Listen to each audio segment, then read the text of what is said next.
Eu vim para escutar tua palavra, tua palavra, tua palavra de amor. Louvado seja nosso Senhor Jesus Cristo, para sempre seja louvado. Salve Nossa Senhora do Perpétuo Socorro, padroeira de nossa paróquia aqui no Jardim Paulistano. Sejam todos bem-vindas, bem-vindos, amados irmãos na fé, que nos reunimos agora em torno da palavra de Jesus, da proclamação, do anúncio do seu Evangelho. O Senhor esteja convosco, Ele está no meio de nós. Proclamação do Evangelho de Jesus Cristo, segundo Lucas. Glória a vós, Senhor.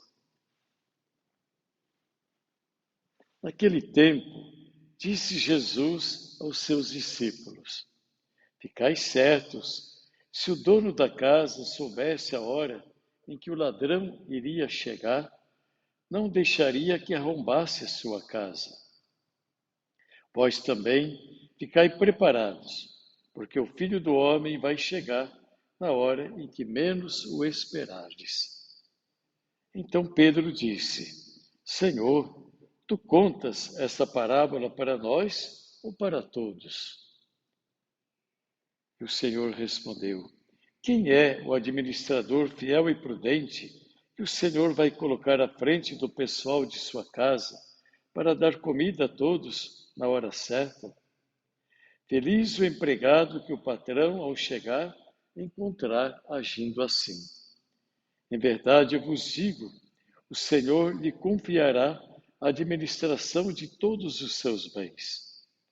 Porém, se aquele empregado pensar, meu patrão está demorando, e começar a espancar os criados e as criadas, e a comer, a beber e a embriagar-se, o senhor daquele empregado chegará num dia inesperado e numa hora imprevista. Ele o partirá ao meio e o fará participar do destino dos infiéis. Aquele empregado que, conhecendo a vontade do Senhor, nada preparou, nem agiu conforme a sua vontade, será chicoteado muitas vezes. Porém, o empregado que não conhecia essa vontade e fez coisas que merecem castigo, será chicoteado poucas vezes. A quem muito foi dado, muito será pedido. A quem muito foi confiado, muito mais será exigido. Palavra da salvação. Glória a vós, Senhor.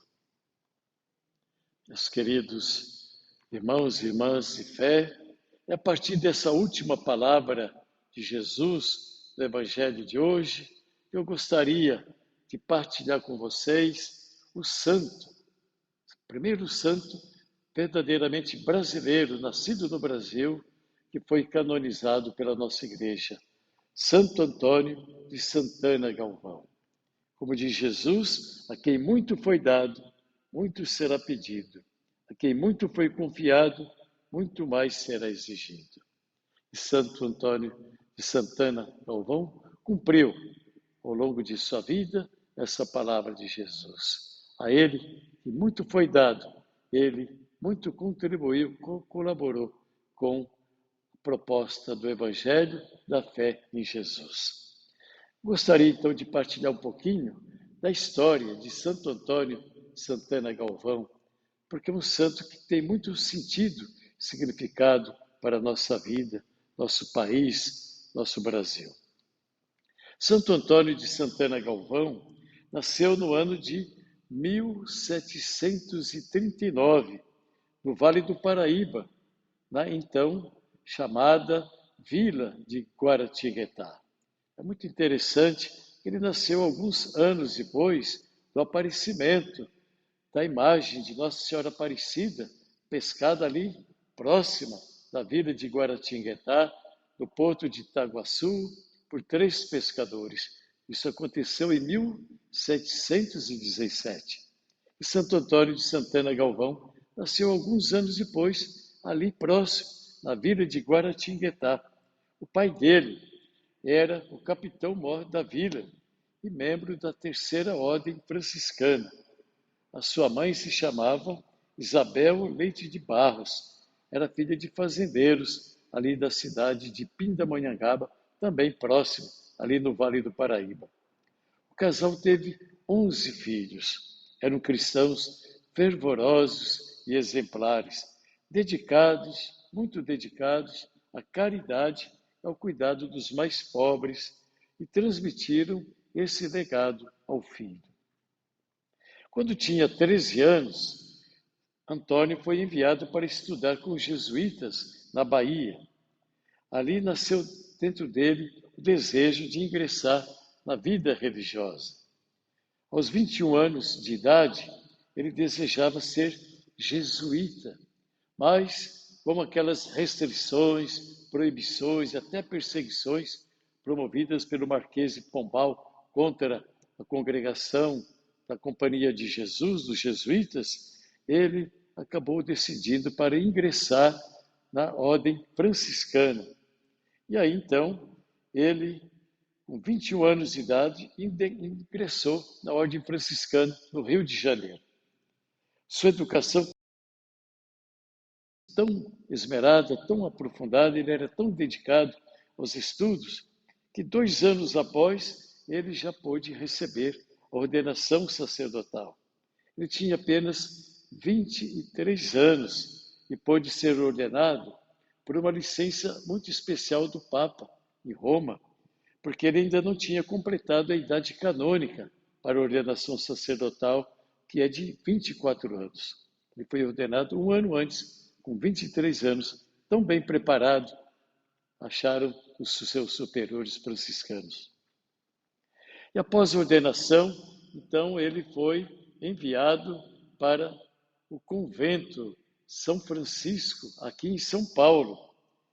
E na viagem para o convento franciscano aqui do Largo São Francisco, vindo do Rio de Janeiro para São Paulo, ele passou em Guaratinguetá, na vila onde ele tinha nascido, e na matriz Santo Antônio, onde ele tinha sido também batizado, ele celebrou a sua primeira missa. E aqui em São Paulo, praticamente ele passou o restante de sua vida ali no convento franciscano do Largo São Francisco. Ele viveu ali por mais de 60 anos do restante da sua vida. Era muito procurado para confissões e aconselhamentos, além do constante cuidado e atendimento dos pobres. Durante muitos anos, dedicou-se à construção e ampliação de um recolhimento para religiosas, que é hoje conhecido como o Mosteiro da Luz, obra inaugurada por ele no ano de 1802. Os últimos anos de sua vida, ele passou nesse mosteiro, já envelhecido, enfermo, ele passou a residir num pequeno quarto ali, naquele mosteiro, cuidado pelas irmãs da Imaculada Conceição. Quando ele faleceu em 1822, a 23 de dezembro, a pedido até das irmãs e do povo da cidade, que o amava muito, ele foi sepultado ali na igreja do Mosteiro da Luz. Hoje essa obra abriga o Museu de Arte Sacra de São Paulo e foi declarado Patrimônio Cultural da Humanidade pela Unesco.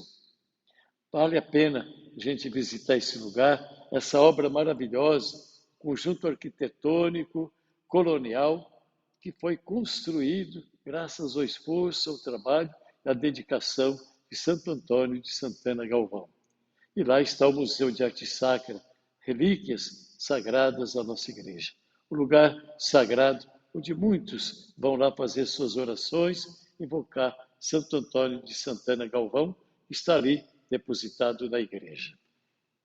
Ele foi canonizado pelo Papa Bento XVI, quando o Papa fez a sua visita ao Brasil, no dia 11 de maio de 2007, numa grande celebração no Campo de Marte, aqui em São Paulo.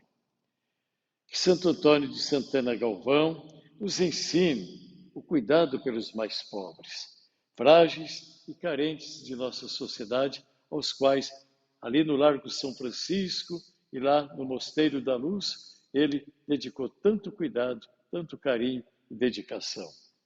Hoje, o centro de nossa cidade de São Paulo é tomado por tantos moradores de rua, situação, sem casa, que vivem desabrigados. Quantos milhares?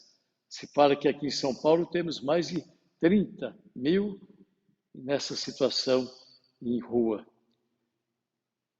Que Santo Antônio de Santana Galvão desperte nosso coração o desejo de estar atentos a essa realidade tão sofrida desses moradores, nos ensine o cuidado pelos mais pobres, frágeis e carentes de nossa sociedade. Santo Antônio de Santana Galvão, rogai por nós. Tua palavra, tua palavra, tua palavra de amor.